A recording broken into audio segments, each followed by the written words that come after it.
আজ আপনাদের মাঝে বাস্তব একটা জিনিস দেখাবো। 2 ঘন্টার ব্যবধানে কেমন রাখলাম আর কেমন হয়ে গেল এই রৌদ্রের তাপে, শুধু আপনাদেরকে দেখানোর চেষ্টা করব।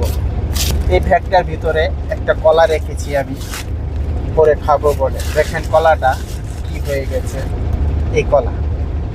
এই কলাটা দেখে রাখেন যে কলাটার কি কালার। তারপর এই ব্যাগটার ভিতরে কলা দেখেন কি colour, same to same colour. আমি এটা রাখছি যে আমি পরে খাবো আর কি। এই কলাগুলা আমি একটা কার্টনে ঢেকে রাখছি যে কলাগুলা যেন ভালো থাকে। আর এই কলাটা আমার গাড়ির সিটের সামনে রাখছি, আমি নামাজ পড়ে খাবো। নামাজ পড়ার শেষ ভাবলাম যে একটু হসপিটালে যাই, আমার স্কিনটার সমস্যা, একটু স্কিন ক্রিম আনতে যাই।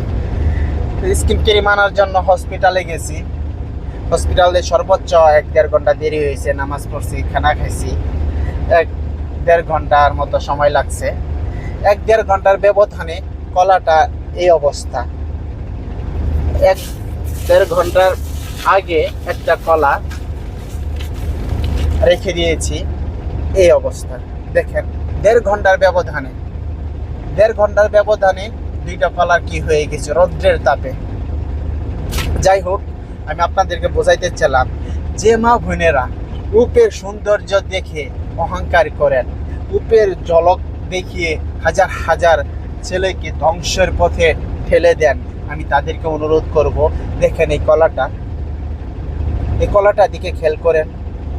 কত সুন্দর রূপ, কত সুন্দর চেহারা, কত সৌন্দর্য এই কলার ভিতরে ছিল। মাত্র 2 ঘন্টার ব্যবধানে কলার কি অবস্থা হয়ে গেছে।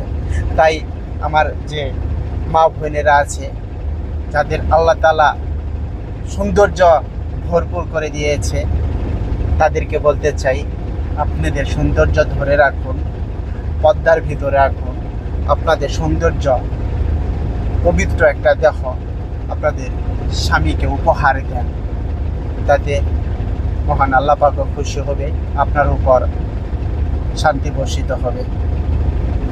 এই কলাটা কিন্তু 2 ঘন্টার আগে অনেক সুন্দর ছিল, দেখেন এখন নিজেরই খাইতে ইচ্ছা করে না। তেমনি যারা সৌন্দর্য দেখিয়ে রাস্তাঘাটে চলেন, বুকে ওড়না ফেলে গলায় পেঁচিয়ে উঠে চলেন, তাদেরকে বলতে চাই, আপনারা